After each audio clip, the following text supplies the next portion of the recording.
நாளின் செய்யும் வினிதானின் செய்யும் என நாடி வந்த கோழியின் செய்யும் கொடுங்கூற்றியன் செய்யும் குமரேசர் இரு தாளும் சிலம்பும் சதங்கையும் தண்டையும் சண்முகம் தோளும் கடம்பும் எனக்கு முன்னே வந்து தோன்றினே. உலகமெங்கும் வாழ்ந்து கொண்டிருக்கும் ஸ்ரீ குபேரன் டிவி நேயர்களுக்கு சைதை ராஜாவின் அன்பான வணக்கங்கள். நாம் இப்பொழுது இந்த எபிசோடில் தமிழ் மாத ராசி பலன், பங்குனி மாத ராசி பலன்களை சொல்ல இருக்கிறோம். வாக்கிய பஞ்சாங்க அடிப்படை, அதாவது பங்குனி மாதம் என்பது மார்ச் 15 முதல் ஏப்ரல் 13 வரை உள்ளடக்கிய நாட்களாகும். இந்த வாக்கிய பஞ்சாங்க அடிப்படையில் கிரகங்கள், இந்த பங்குனி மாத கிரகங்கள் 12 ராசிகளுக்கும் எப்பேற்பட்ட பலனை வழங்கப் போகிறது என்பதை ஒவ்வொரு ராசியாக பார்க்கலாம் வாங்க.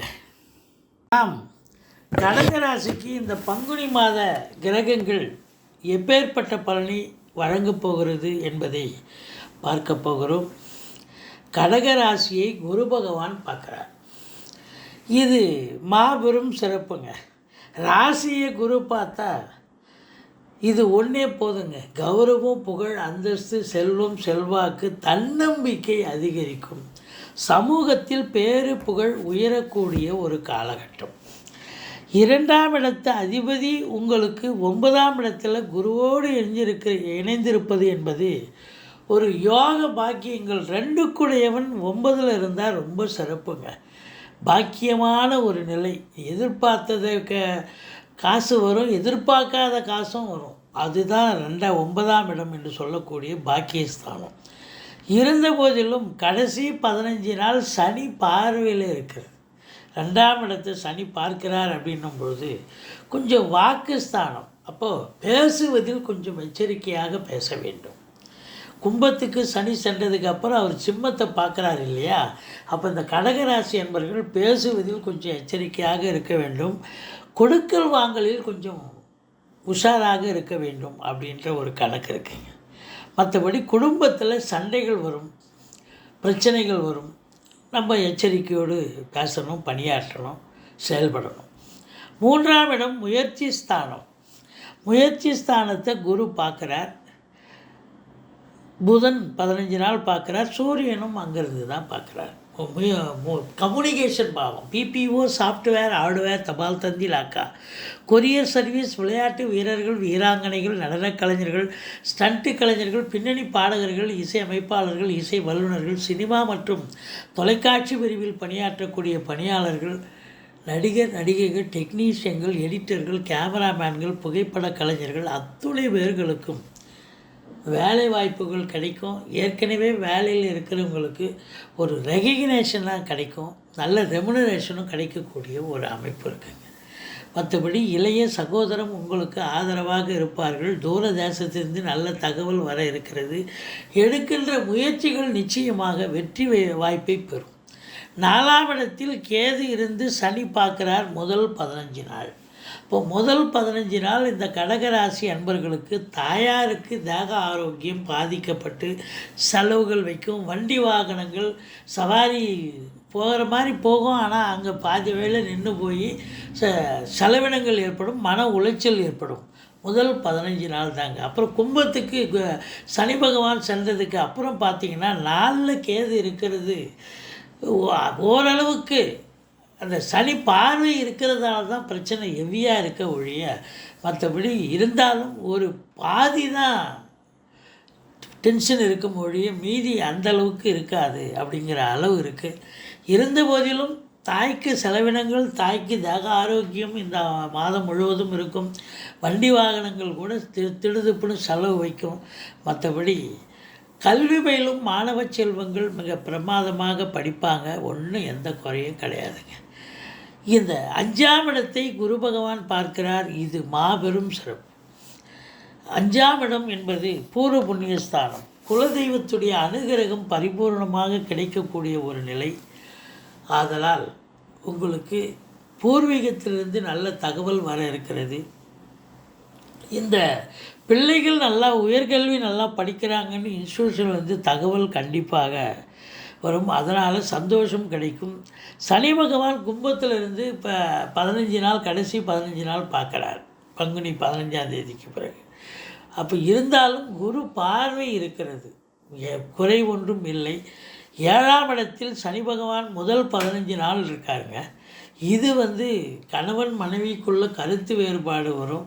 ஆனால் அதுக்கப்புறம் 8ஆம் இடத்துக்கு போயிடுவார். 8ஆம் இடத்துக்கு போனால் கொஞ்சம் சந்திராஷ்டமம்னு, அதாவது சந்திரன் 8க்கு போயிடுறார். 8க்கு போயிட்டால் அப்போ என்ன அப்படின்னாங்க, அது சனி பகவான் 8க்கு போயிடுறாருன்னு சொன்னால், அஷ்டமத்து சனி உங்களுக்கு 7ல் சனி இருக்கிறதே ஒரு மைனஸ்ஸு தான். ஆனால் அதை விட 8ல் சனி போகிறது கொஞ்சம் அதிகமான ஒரு இது இருக்குது. பட் இருந்தாலும் குருவனுடைய மற்ற கிரகங்களுடைய சஞ்சார நிலைகள் உங்களுக்கு ஆதரவாக செயல்பட போகின்றன. ஆனால் சனி பகவான் பொறுத்த வரலையும் 15 நாள், முதல் 15 நாள் ஓரளவுக்கு பரவாயில்ல. அடுத்த 15 நாள் அஷ்டமத்து சனி அப்படிங்கிற ஒரு கான்செப்ட் இருக்கிறதால அசிங்கங்கள், அவமானங்கள் ஏற்படும். ஒரு சிலர் இப்போ எல்லாம் வேலை பார்க்குற இடத்துல, தொழில் பண்ணுற இடத்துல, இப்போ வேலை செய்கிற இடத்துல ஒரு ஸ்டேட்மெண்ட் போடுறீங்க, வழக்கத்துக்கு மாறாக இப்போ திடீர்னு தப்பு வரும். என்னையா ஸ்டேட்மெண்ட் இது அப்படின்னு கேட்பாங்க. அந்த அளவுக்கு என்னதான் விழிப்புணர்ச்சியாக இருந்தாலும் தவறுகள் வந்துவிடும். அதனால் அசிங்கம், அவமானங்கள் ஏற்படக்கூடிய அமைப்பு தொழிலில், உத்தியோகத்தில், நட்பு வட்டாரத்தில், சொந்த பந்தங்களில் ஏற்படக்கூடிய அமைப்பு. ஏன் வீட்டிலேயே கூட அந்த அஷ்டமத்து சனியினுடைய அமைப்பால் வீட்டிலேயும் சில பிரச்சனைகள், குழப்பங்கள் வரக்கூடிய அமைப்பு கண்டிப்பாக ஏற்படும்.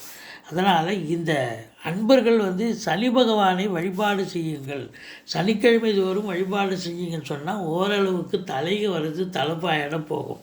அடுத்தது 9ஆம் இடத்துல ஓடிப்போனவனுக்கு 9ல் குருன்ற மாதிரி இந்த கடகராசி அன்பர்களுக்கு 9ல் குரு பகவான் இருக்கிறார். 2க்குடைய சூரியனும் அங்கே தான் இருக்கிறார். அப்போது இது ரொம்ப சிறப்புங்க. தந்தையால் கௌரவம், புகழ், அந்தஸ்து, தந்தை உங்களுக்கு பெரிய அளவுக்கு ஏதோ ஒன்று செய்ய போகிறார். வெளிநாடு செல்லக்கூடிய அன்பர்கள் தாராளமாக செல்லலாம். மற்றபடி வாக்கு சாதுரியமுடைய கடகராசி அன்பர்களுக்கு இந்த மாதம் ஓரளவுக்கு அவங்களுக்கு ஏதோ ஒரு நல்லது நடக்கப் போகிறது அப்படின்னு சொல்லலாம். ஏன்னா பாக்கியஸ்தானத்தில் இருக்கிறார், வாக்கு ஸ்தானாதிபதி. அதனால் உங்களுக்கு ஏதாவது ஒரு அவார்டு ஏதாவது கிடைக்கக்கூடிய ஒரு சொற்பொழிவாளர் இருக்காங்க, மேடை பேச்சாளர்கள் இருக்காங்க, வழக்கறிஞர்கள் இருக்காங்க, ஆசிரியர் பெருமக்கள் இருக்காங்க. இது மாதிரி இவங்களுக்கெல்லாம் ஏதாவது ஒரு ரெகக்னேஷன் கிடைக்கக்கூடிய ஒரு அமைப்பு நிச்சயமாக இருக்குது. மற்றபடி உங்களுக்கு 10ஆம் இடம் ராகு இருக்கிறார். 10க்கு வீடு கொடுத்த செவ்வாய் 12ஆம் இடத்துக்கு வந்துடுறார். இந்த கடகராசிக்கு முதல் தர யோகாதிபதியே செவ்வாய் தான். அந்த செவ்வாய் 12ஆம் இடத்துக்கு வந்தது ஒரு பின்னடைவு தரக்கூடிய ஒரு அமைப்புங்க. இருந்த போதிலும் உங்களுக்கு 10ல் ராகு அவர் இருக்கிற இடத்த விரிவாக்கம் பண்ணுவார். சொந்த தொழில் பண்ணக்கூடிய அன்பர்கள் நம்பி கடன் வாங்கி தொழிலில் போடுங்க, தொழில் நல்ல அபிவிருத்தி ஆகும். உள்நாட்டு வாணிபம், வெளிநாட்டு வாணிபம், ஏற்றுமதி இறக்குமதியாளர்கள், ஷேர் மார்க்கெட்டில் இன்வெஸ்ட் பண்ணுறவங்க, ஸ்பெக்குலேஷன் பண்ணுறவங்க, ஆன்லைன் பிஸ்னஸ் பண்ணுறவங்க, ஹோட்டல் பிஸ்னஸ் பண்ணுறவங்க, கைவினை பொருட்கள், இது மாதிரி தொழில் பண்ணக்கூடிய அன்பர்கள் அத்துணை பேர்களுக்கும் சிறப்பான ஒரு காலகட்டம். 10ஆம் இடத்துல புதனே இருக்கிறார். சுக்கிரன் 3 வாரங்கள் இருக்கிறார். கலைத்துறையில் பணியாற்றக்கூடிய அன்பர்களுக்கு ஒரு பொற்காலமாக அமைகிறது. வேலை வாய்ப்புகள் இல்லாதவர்களுக்கு வேலை வாய்ப்புகள் கிடைக்கும். வேலையில் இருக்கிறவங்களுக்கு நல்ல பிஸியாக இருந்து நல்ல சம்பாதித்து பண்ணுறது ஒரு பக்கம் இருந்தாலும் நல்ல பேர் புகழ் கிடைக்கக்கூடிய ஒரு காலகட்டமாக இது அமைகிறது அப்படின்னு சொல்கிறோம். 11ஆம் இடத்தில் கடைசி வாரம் சுக்கிரன் அங்கே அமருவதால் உங்களுக்கு பெண்களால் அனுகூலம், ஆதாயம் கிடைக்கக்கூடிய ஒரு காலகட்டமாகவும் இந்த பங்குனி மாதம் விளங்கப் போகிறது. செவ்வாய் பகவான் 12ல் இருப்பது என்பது சகோதரர்களால் செலவினங்கள் ஏற்படும், அசையா சொத்துக்கள் மூலம் செலவினங்கள் ஏற்படும். அசையா சொத்துக்கள் மூலம் செலவினங்கள் என்று சொன்னால் வீடு ஆல்ட்ரேஷன் பண்ணுறது, வீடு அதில் சொத்து பத்தில் இன்வெஸ்ட் பண்ணுறது, இல்லை கடகண்ணி கட்டுறது, இப்படி ஏதாவது சொத்து பத்தில் இன்வெஸ்ட் பண்ணக்கூடிய அதன் மூலமாக செலவினங்கள் என்பது சுப செலவைத்தான் காட்டுகிறது. மற்றபடி இந்த கடகராசி அன்பர்கள் இந்த பங்குனி மாதத்தில் இந்த சனி பகவான் 8ஆம் இடத்துக்கு சென்று விடுகிறார். 15 தேதிக்கு பிறகு கொஞ்சம் விழிப்புணர்ச்சியோடு தான் இருக்கணும், எச்சரிக்கையாக தான் இருக்கணும். வேலை பார்க்குற இடம், தொழில் பண்ணுற இடத்துல ரொம்பவும் அலர்ட்டாக இருக்க வேண்டிய ஒரு சூழல் இருக்கிறதுங்க. இந்த ராசி அன்பர்கள் பார்த்திங்கன்னு சொன்னால் 5ஆம் தேதி, 6ஆம் தேதி, 7ஆம் தேதி பங்குனி மாத தேதியை தான் குறிப்பிடுறோம். 5ஆம் தேதி, 6ஆம் தேதி, 7ஆம் தேதி சந்திராஷ்டம தினம் வர இருப்பதால் மிகுந்த எச்சரிக்கையோடு பணியாற்றுங்கள். எந்த ஒரு புதிய ப்ராஜெக்ட் எதுவும் பண்ணாதீங்க, வழக்கமாக செய்யும் பணிகளை செய்து வாருங்கள். மற்றபடி ஓரளவுக்கு சனி பகவான் தான் ஒரு தீய பலனை தந்தாலும் கூட மற்ற கிரகங்களுடைய சஞ்சார நிலை ஓரளவுக்கு ஒரு சுபத்தன்மையை தரக்கூடிய ஒரு அமைப்பு இருக்குங்க. நீங்கள் முருகப்பெருமானை வணங்குங்கள், கந்த சஷ்டி கவசம் சொல்லுங்கள். வாழ்க்கை வளமோடும் நலமோடும் அமைய உங்களுடைய ஆன்மீகம் உறுதுணையாக இருக்கும். ஸ்ரீ குபேரன் டிவியை பார்த்தமைக்கு நன்றிகள். மேலும் இது போன்ற தகவல்களை தெரிந்து கொள்ள ஸ்ரீ குபேரன் டிவியை சப்ஸ்கிரைப் செய்யுங்கள். மறக்காமல் பெல் ஐக்கானை கிளிக் செய்யுங்கள்.